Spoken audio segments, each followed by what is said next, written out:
Hi, Tulsi. Now we can see you. Hi. Oh, Yeah. that's so confusing. Wait, Tulsi. It's like I thought you could always see me. But anyway. Okay. So growing up in the Iskcon movement with His Grace Tulsi Das Prabhu. I'm just, His grace is crazy.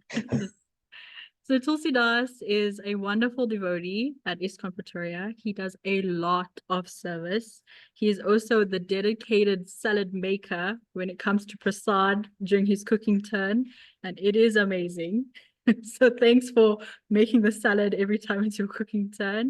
He does a lot of service from A to B, like washing pots, serving, getting the audio ready at Pretoria, all of the nitty gritty he's involved in. So I would like for you to share with us your experience and my slideshow, your experiences and your journey in Iskcon so far as a young devotee.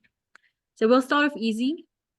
What is the meaning of your name, and did you grow up in the movement?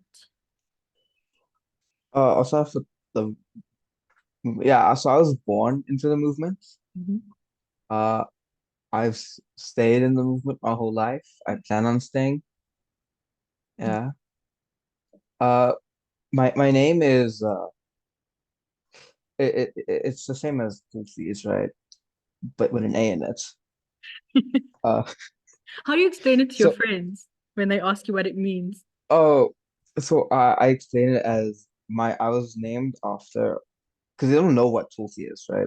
So I just say I was named after a holy plant in my religion. And they're like, okay, Yeah. that's nice. I also explained it exactly like that. And then I'm like, it's the cousin plant of basil. They're kind of in the same family, Yeah, it's the same family. but they're sacred. Yeah, I mentioned that a lot too. Like it's related to basil. Mm. Okay. So we're Thanks. gonna kind of group the questions this time around. So what was it like growing up in Iskcon and using like Vaishnava attire, tilak? What was it like chanting and just in general dress code and physical appearance? How is that? And who taught you some of this stuff? So my dad mostly taught me how to dress, how to put tilak, uh, attire and everything. Mom taught me formalities. Uh, I like it. I really enjoy it. I think the only part I don't like is wearing the dhoti. Why? It's like it's not. I, I don't wear the dhoti normally. So most of my time I'm wearing pants. So I feel like it's always gonna fall when I wear dhoti. It has once. Yeah, It's okay. It's part of the learning experience. it is. And chanting. Who taught you how to chant when you were young? How many were you doing? And now, how has chanting evolved in your life? So at a young, like my mom taught me how to chant. She would chant with me when I was a baby. She told me the story the other day. I thought that was really pretty cool, like I was in like on the bed or on a mat with my mom and she'd just be chanting to me. Uh I first started chanting when I was 7 years old. Yeah. And I started doing one round a year. So every single year I would add one round, right? When I felt like I could do it. So I eventually got up till 8 rounds, and then I got into high school, and I couldn't do 8 rounds a day. So now I do 5 rounds Okay. because I have a lot of work to do. I don't have that much time, but I still keep chanting. Yeah. And have you ever dressed up for Heritage Day? And what did you wear or didn't you wear? Uh, when I was young, I only wore the kurta. I didn't wear tilak or the dhoti. Uh, it was mostly because I didn't know how to put on a dhoti at that age, and I think tilak was classified under makeup or something like that because you weren't allowed to have anything on your face. Mm. That was a weird rule the school had at one point. Now they're like, yeah, you can put stuff on your face. I think now I want to wear a dhoti and tilak and like fully embrace it because now I know how to do these things. Mm. So it's much easier for me uh to wear it and go out in it. Yeah. I remember that Sunday I asked you, I'm like, wow, you look so nice. You're wearing a dhoti. And then you explained a little bit on you wear it for festivals and when gurus come around, then the dhoti comes on. Yeah, I prefer wearing the pants, Yeah. but I still wear the dhotis for formality. Nice. Hey. Vegetarianism and Akadasi. How was your experience in school, or how did you explain it? So my friends thought it was very interesting because they've never like yeah, they've never really had most people they knew ate meat, right? So I had to explain to them that I was allowed to eat fruits and no meat products.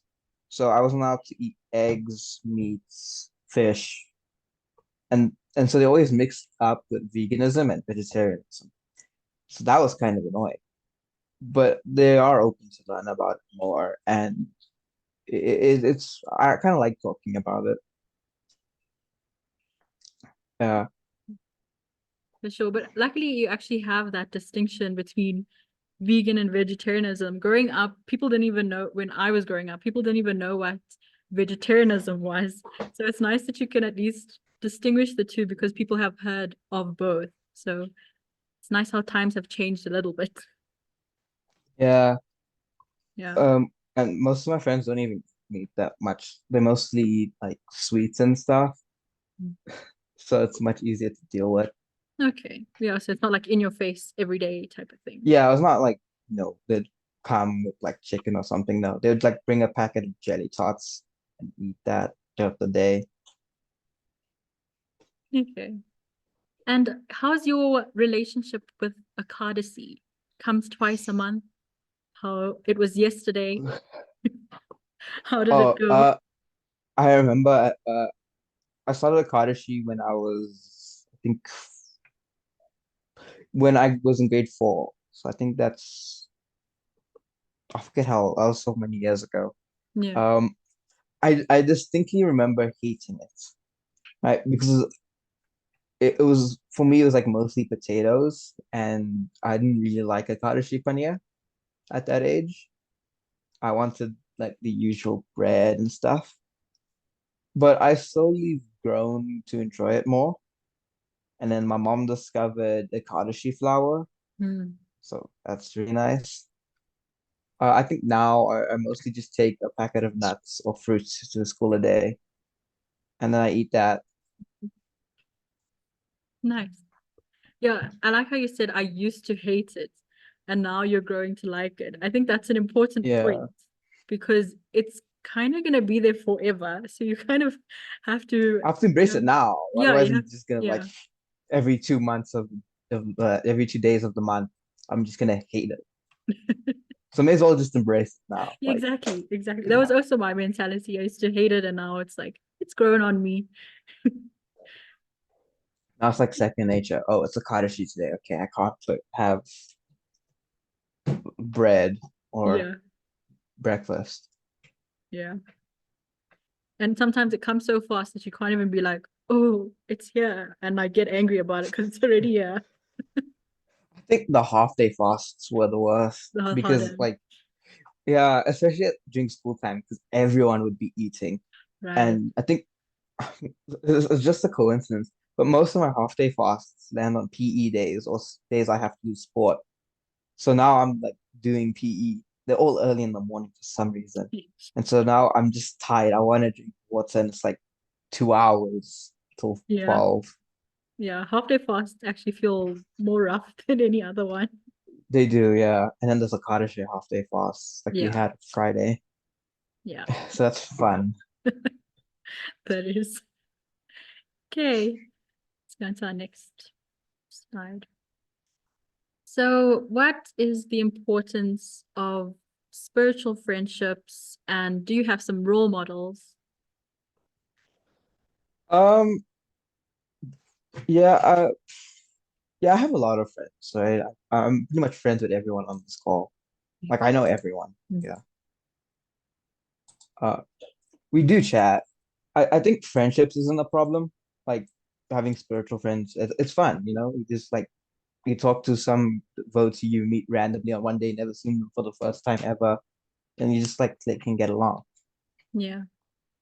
No, Role I have models, none. Yeah. Oh yeah, go for it.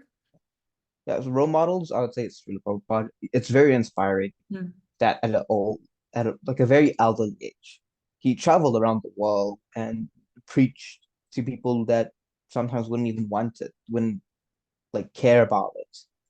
So it's very inspiring. Mm. And that's why I like Sri Prabhupada as my role model. That's the best role model. Wow, that's very nice. But just on let's touch on the point of Srila Prabhupada. A lot of kids, they're born into the movement and they don't know like Srila Prabhupada in the sense of they've never met him or they don't really know who they are. So how do you, as an individual, cultivate that relationship of learning to love Srila Prabhupada? What were some of the things you think you did? So at a young age, I was one of those people. Right? I didn't understand because I never met Srila Prabhupada. I would never meet him. That was my mentality. And so I uh, I started learning to appreciate him more, listening to classes, and I think before I started reading some of his books, I read one, but before, like just seeing the books and seeing how, like I learned he translated every single one, and so just seeing the Srimad Bhagavatam, I'm like, wow, he translated all of that. That's dedication, and so I started appreciating him more, and then listening to classes about how he traveled and preached to people. I grew a connection. Nice. Yeah, that's very important that you're actually taking the time to learn about Prabhupada because then you appreciate Iskcon a little bit more, because you've taken the time. Nice. Yeah. Okay. So how do you balance your school life and your spiritual life? Ooh, Is there a that's a balance? very interesting. There's somewhat of a balance. Namarasa's balance is probably better than mine. Uh, I don't like doing homework, so I mostly do it the day before. So at like night, 12 o'clock, you could probably find me doing some homework. I was too lazy to do. I mostly get all my projects done and stuff I need to do by Monday before Sunday, because Sunday is temple, and so I want to go to temple. I love going to temple. So I don't want to do any work that day. So I have to get all the stuff I need by Monday done. All Nice. right. And then I chant my rounds usually before I go to bed. It's a very calming thing to do.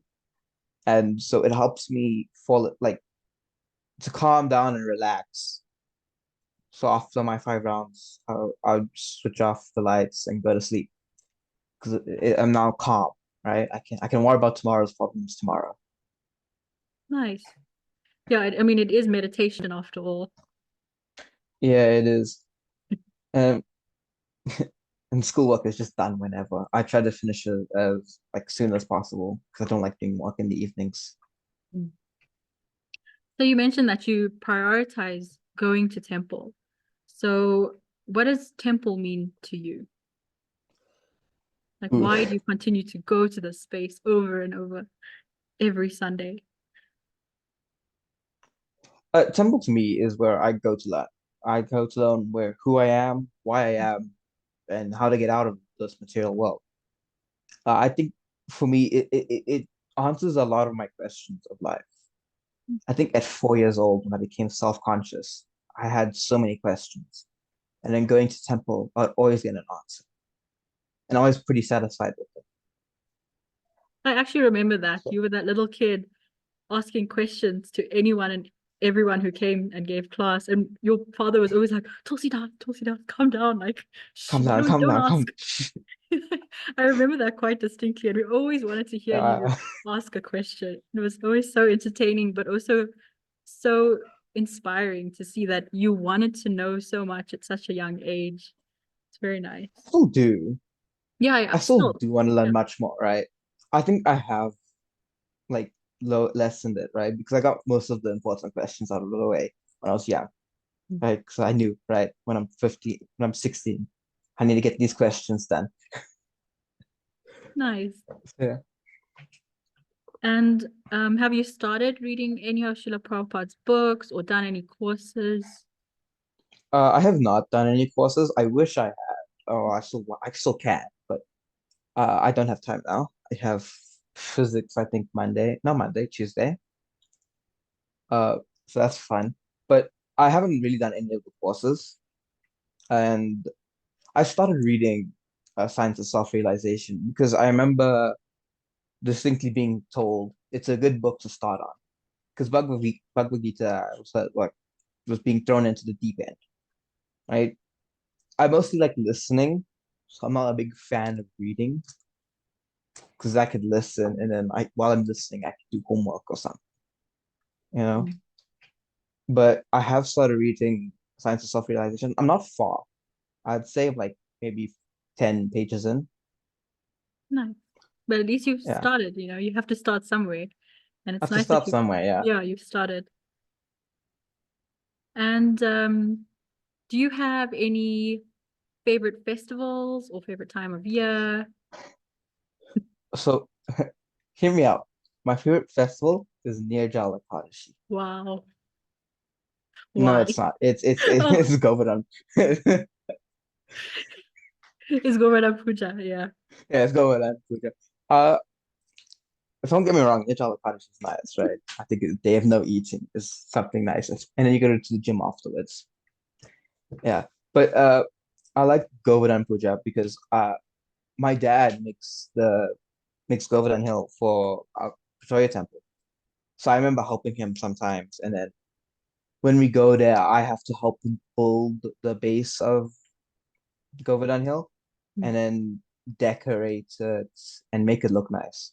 So I just like doing that. It was so nice just helping him and then learning. No, definitely. And Maharani every likes it year, too. Like, every year your whole family gets together and makes something really amazing. Like it's such a nice offering from your whole family. And we look forward to it every year.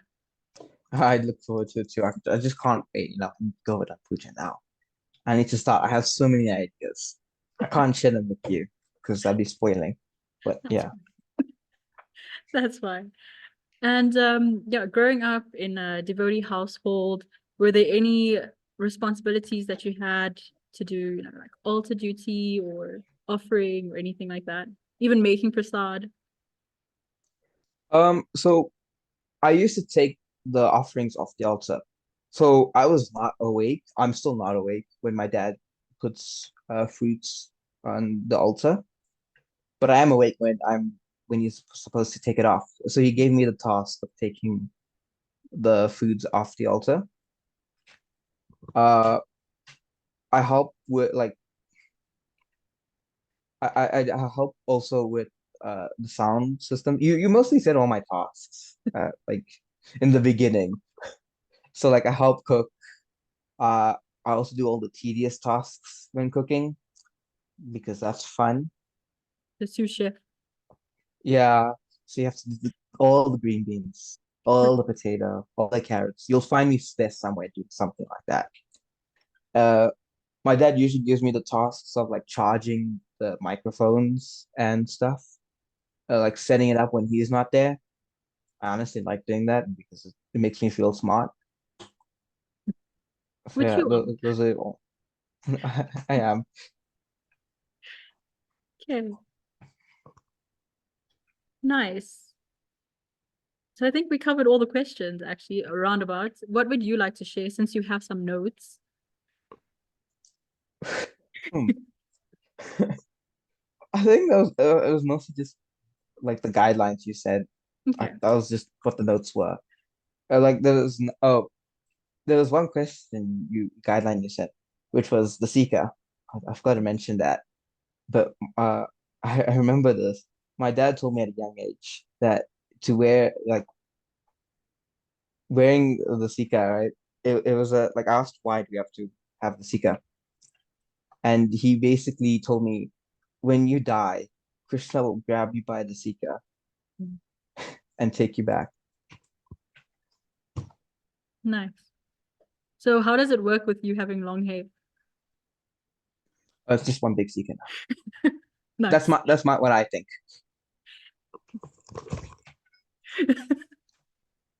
Nice.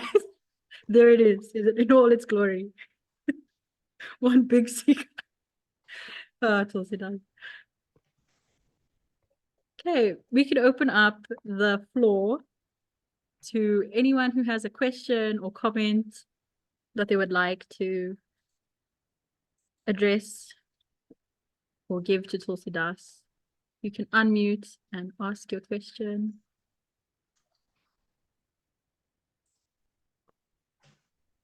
Oh, I haven't been looking at the chat. Can you see the chat, Tulsi Das? Yeah, I can see the chat. Are there Okay, any? so I don't know. I think this is probably I still can't tell. So Namara Sangarangi asked, how did slash does your sister affect your spiritual life? Greatly, because that's Labuta. That's fun. No, it just makes me want to go to the temple more and pray for her. Yeah. No, but I don't know how to say it, but like she's also doing it with me, so it doesn't feel weird sometimes, you know? And She also has the technically, chant. yeah, you're her role model, technically, as her older brother. I don't think so. Well, in terms of teaching her, No, I don't think so. Tulsi Das is the type to throw away the notebook and just give her the textbook. Yeah, I do that. I think I know. grade 7. I threw away all my workbooks. I was like, yeah, you go. You study from my textbooks. Don't worry, Maharani, if she's on the call, we're all here for you. Oh, Rishikesh asks, how was your social life in school with Asika? Um, it was interesting because half of it was making like most of my friends making fun of it and calling it a ponytail. It's not having a ponytail, but still. Um, I think it was just interesting because half people would bully me for it. Yeah. But now it's one long piece. Like this is all this now, so like most people don't question it. Right.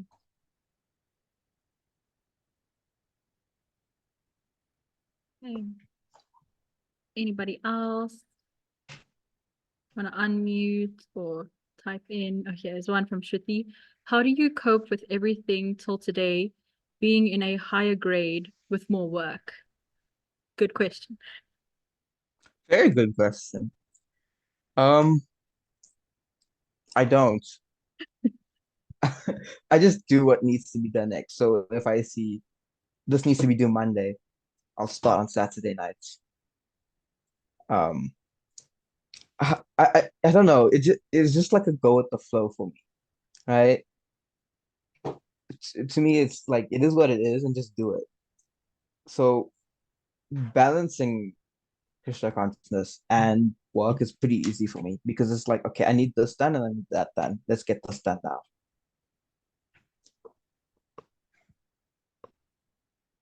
Right. It is difficult to balance. I mean, you have to prioritize your school sometimes over your spiritual life, but sometimes you need your spiritual life to help you with school.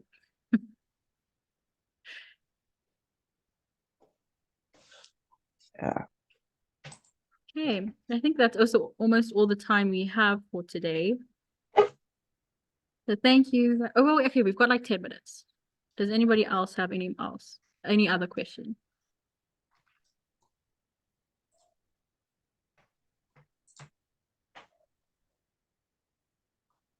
Anybody?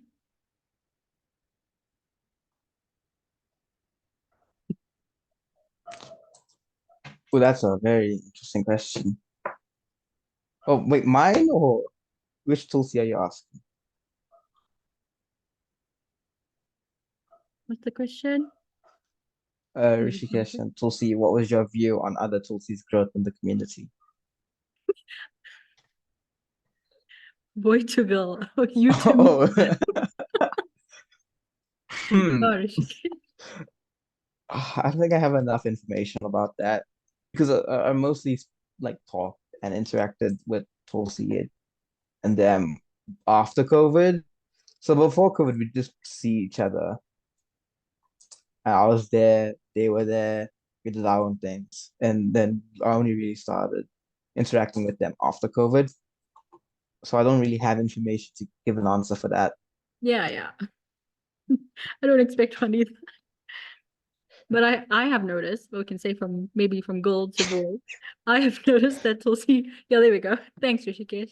I've noticed that Tulsi Das has grown a lot spiritually and also a lot deeper spiritually. I know when I did meet you, you were still being homeschooled and you were like in a phase of transitioning to like back to school, like real life in person type of school, online to person. And the way you managed both spiritual and material was very inspiring and also very, I think, with some ease. Actually, it was like, this is, you needed that materially and you were growing spiritually, like you were making friends. I know you're one of the few people who are friends with both Santon Temple youth and Pretoria youth. You know them pretty well on either end. So yeah, I've seen you grow quite a lot in the past maybe 2 to 3 years, and still you're continuing. So that's very inspiring to a lot of us and a lot of the younger kids as well. So thank you for that. Thank you, Tulsi. No problem. Hey, we have any more chat?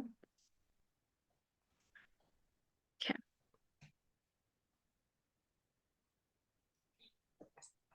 Okay, I think we answered quite a lot. We'll end nicely. We won't end abruptly. So thank you everyone so much for joining. The session will be posted. We do hope to do maybe 2 more of this Growing in Iskcon series. So maybe 2 more sessions. If you want to volunteer, you're more than welcome to pop me a message, or I'll put out a little poll and you can say that you want to join. And yeah, just thanks Tulsi Das for your time, for your notes. Thank you so much for taking the time to actually prepare for this, which you don't have That to do. was like 2 hours. That's a lot. You could have done 16 rounds, my friend.